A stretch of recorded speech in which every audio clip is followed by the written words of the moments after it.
On today's Chasing the Game, we have Ottawa Hills baseball coach Chris Hardman. We talk about his career leading the Green Bears in baseball, football, even basketball for almost 50 years. Chasing the Game starts right now.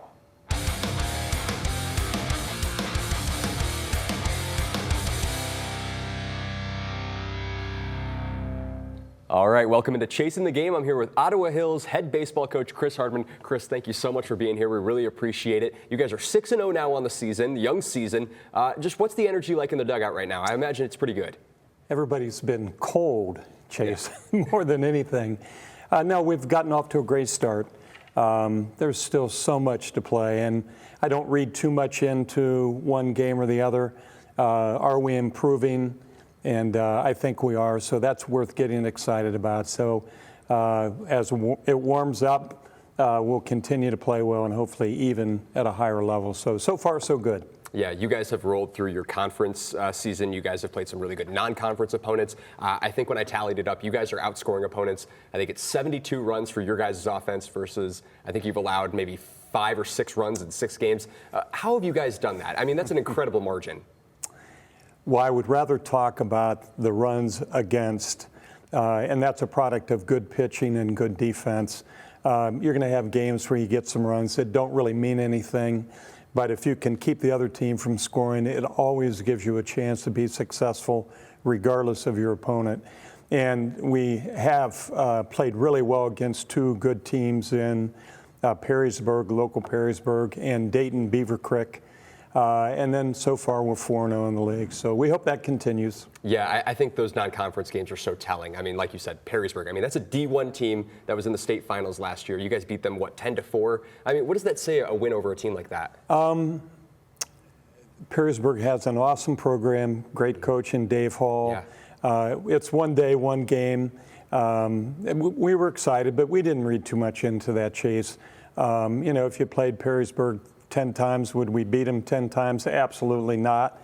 But the day we played, we were a little bit better than they were. So is it a confident builder? I think so. And we'll look at it like that. Yeah, it was a nice win, and hopefully there's more coming. Yeah, absolutely. I saw you do the knock on wood there. You don't want to, jinx anything. What does that say about divisions in baseball? I know there's all talk about, divisions in football and stuff, and you're maybe one of the best guys to ask about this because you've coached in both sports. But as far as the divisions go in baseball, is that maybe not the, best indicator of, the competition level? Because you've said, on any given day, anybody could beat anybody. Do the divisions matter as much in baseball, do you think? Baseball is about pitching. And if you have the better pitcher, you have a chance to win regardless of the size of the school. Definitely makes a difference in football, somewhat in basketball, but in baseball, on a given day, not would over the course of a week for sure if you're facing multiple pitchers, but for one day it's about pitching. Yeah. You've been the baseball coach at Ottawa Hills since continuously since 1984. You've had stints in there in 77, 79, yep. 80. Has it felt like 40 plus years now? Has it just flown by? Well, it's a great question, and I can answer it. It has flown by. And I was just telling Dan Cummins, I feel young. When you hang out with kids, you get to play games. I'm a pretty lucky guy. So, I've been blessed and I've appreciated the years, and I hope there's many more. Yeah. Was there ever a point in those 40 years that you thought about going somewhere else, or was it always Ottawa Hills to you? Has there ever been, any, doubt or any sort of thought about going anywhere else? Absolutely not. The Ottawa Hills community, the Ottawa Hills schools, it doesn't get any better, Chase. So I'm thrilled that they haven't booted me out yet, and we have great kids, great parents, understanding administration, very supportive. I don't know that there's been a better place to teach and to coach. So, no. Yeah.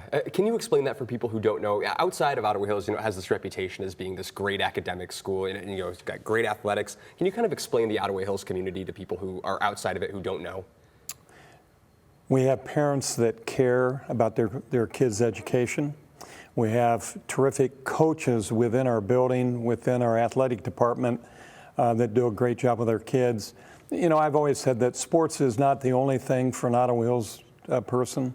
They have their academics, they have the arts, they have so many things that they can do, and yet our sports teams have been awfully successful, and I think that's great kids, great coaching, but parents that care a lot and pay attention to their kids. Yeah, like I said, you took over starting continuously in 1984. The 86 team won the state championship. Will that go down as your best team that you coached, or one of the best teams that you coached? Where do they rank for you? Well, this is how crazy it is. They weren't even close to being the best team that we've had. But I've always chosen my words carefully when I talk about them because they won. And we've had a number of teams that I thought have been better. We've been knocking on the door a bunch of times, but in 1986 they won. We happened to honor those guys this past fall, and I got a chance to catch up with many of them. And you know, we had, I mean, it was an incredible, remarkable season. But no, we've had better teams, but we've not yet won another state championship. So yeah, that's to the credit of the 86 group. Yeah, and I mean, credit to yourself too. I mean, the fact that it's so early in your tenure to be able to get a state championship. For some people, it takes decades before they finally get there. For you to get it so early, I mean, is really just remarkable. You got past 700 wins last season. I mean, that was another incredible milestone for you. We have a package here. I'm going to play it. Just going through kind of the 700 wins. Let's take a look at that, and then we come back out of it. We'll talk more. Let's take a look. Yeah, this was nice, but I don't think we're done. Another victory for Green Bears baseball on Tuesday. Good job. This result, however, hit different. I've been blessed. So this community has loved baseball. They have embraced our baseball program. You know, so what a great place to coach. 44 seasons leading the way, culminating into elite company. As the team, we talked about it, you know, we wanted to go out and get this win for Coach. Obviously, you know, he's had a great career. You know, he's one of the greatest coaches in not just Toledo, but Ohio and even the country, I'd say. So it was really special. It's a big deal here in Ottawa Hills. Chris Hardman is a legend. He is someone in the community that is so respected, has made such an influence on kids. Career win number 700, taking place on the very field that bears his name. And the fashion in which his team won, unforgettable. I don't think Coach Hardman would have wanted to win 14-3. You know, I think this is the way he wants to win, and he likes playing these good teams. And obviously, we saw two great pitchers and a great Whiteford team today, so I think it was really great for his 700th win. I felt really good winning the game in the bottom of the ninth because they had to go through some pretty good baseball players. So, you know, I didn't think we'd win it that way. I actually thought somebody had hit one in the trees. A unique extra inning walk-off, capping an unrepeatable evening. The 700 wins was done on the shoulders of all those players and our coaches and our baseball parents, the baseball family. So, you know, I'm a small part of it. I'm thrilled to be a part of it. Making sure that no matter what they do, they become a good person and that they're successful in anything they choose to do in life. That's what Chris Hardman's all about. As for how much more he can achieve, well... If I get a picket, 10 more years. In Toledo, Tyler Segerman, WTOL 11. And so now that it's been a year now, I hope it you know, it was nice being able to go back and kind of take a look at that. Where does that memory sit for you in your mind? Well, thank you for showing that again. Now that was awesome. What your viewers didn't see, I had a sign that I held up. And on my sign, I had 559. And people said, what is that? And I said, that's the number of losing games that I've coached. And I think each of those losses has contributed to maybe the 700 on the other side. But I think it's important to understand that the same coach that had 700 wins had 560 some losses. So that number continues to grow as well. So what does all of that mean? You know, we're lucky. We're a part of the process. We're not the only reason you win, and sometimes you're not the only reason that you lose. But I'm grateful for both. I've liked to feel over the years that I've helped young men and parents and community handle wins and losses the same way, and I think that's important. You better learn how to lose. and how to win graciously. And I'd like to think that we've been able to do that. Well, I certainly think you guys have been able to do that. You said 10 more years. Is there a certain reason for the 10 years? I think you've said before you want to make sure that your grandkids are able to come through the program. Do you kind of have a certain date in mind because of that? Absolutely, I do. And again, good Lord willing, and Ottawa Hills deciding that that's okay. We have from the 2nd grade all the way up to the 7th grade, we have these wonderful parents and kids that love baseball. I happen to have 4 grandsons that are in that mix, and they, along with their buddies, are really excited about baseball. So my hope is that we can go through the rest of this journey together.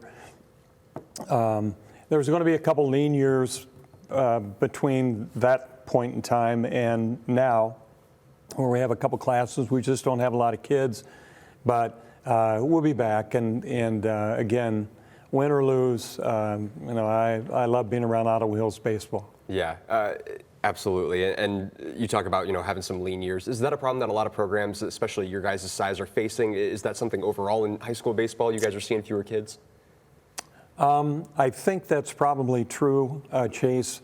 I look at Ottawa Hills. We have a really good lacrosse program. Mm-hmm. We have our track program is outstanding. Tennis year after year is really good, needless to say. So we have to share athletes. In this case, we just have a couple years where we're sharing too many of the baseball people. But, we will adjust. And like I said, if we're down, it won't be for very long. And I don't even think like we're going to be down. That's just not the way I think, not in my mindset. But, we'll worry about next year and the year after at the end of this season. Right now, we're really excited about this edition of Green Bear Baseball. So yeah, we'll see. You have advocated for multi-sport athletes. You yourself, were a multi-sport coach. You were a multi-sport athlete. Is it a good thing that all these guys are still getting involved in all these multiple sports, that guys are kind of being shared or they're doing different things like the way they have? Absolutely. I'm not sure I like what happens or what is happening in youth sports today. I think there's pressure to specialize. I don't think it comes from mom or dad. I don't think it comes from the kid. I think there's somebody out there saying, hey, you can only do this. Yet you ask a college coach, they want a multi-sport athlete in their program. I love the 3-sport athlete. I want somebody who's competing every day of the year. Give me that guy. But there again, in Ottawa Hills, there's a lot of things going on that somebody else, the kids are going to be interested in, and I'm okay with that. But we'll work around whatever it takes to get competitors on our baseball team. Yeah, I go back to being a multi-sport coach. You coached football, on and off for a long time. Coached basketball for, I think you said 30 years. Yeah. What was that balancing act like, trying to do 3 sports in one calendar year, one season? Or what's that like, trying to coach all 3? No, it's easy as a coach. Who has a challenging time is your wife, and she has always been wonderful. And my children understood. I didn't miss very much when they were growing up, but people always said to me, well, what's your favorite season? And I always said, what are we playing right now? Right. And I always thought that was great that I could move on. I loved that. Having said that, now I'm just coaching baseball and which is great. It allows me to focus on that and the kids. So it's all good. And I feel very lucky to have coached all those sports for many, many years. Yeah. Are coaches able to do that nowadays, or is it just harder because of the time commitment, the specialization that you're talking about? There's so much more that coaches have to deal with that they weren't, 20 years ago, let alone 40. It feels like it's impossible to coach multiple sports in a school now. I guess Ottawa Hills was a great place for me to do that. But no, I think you're right, Chase. I think we look at it like it's maybe more of a full-time job to just coach one sport. I don't see it that way. Our job as an educator is to teach. And sports is a great classroom, maybe the best classroom of all. But I just went from one classroom to the next and tried to teach kids that the value of sport, being on a team, learning how to compete, learning how to work. I mean, all those things that we aspire sports to be, they are. Yeah. And we're lucky to be able to teach them. Yeah. You guys have a bunch of really good opponents coming up on your schedule. You got Anthony Wayne, you got Northview, you got all these bigger schools coming up. If Perrysburg is any indication, you guys should be very competitive. What do you sort of make of the rest of your guys' schedule? Win tomorrow. Yeah. And then we'll worry about Friday. We have a league game tomorrow, and we get Clay on Friday. Iron sharpens iron. Our kids buy that, as our coaches buy that. Yes, we may get some losses, but if it helps us get better, the losses are, they're meaningful in that.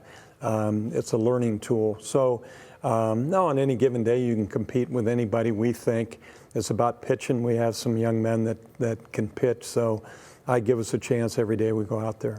Absolutely. Chris Hardman, thank you so much. Chase, Appreciate thank the time. you. Absolutely, thank you. All right, guys, that's going to do it for this episode of Chasing the Game. Be sure to check out our other episodes on the WTOL 11 Plus app. You can also find us on YouTube and on Spotify. We'll see you guys next time.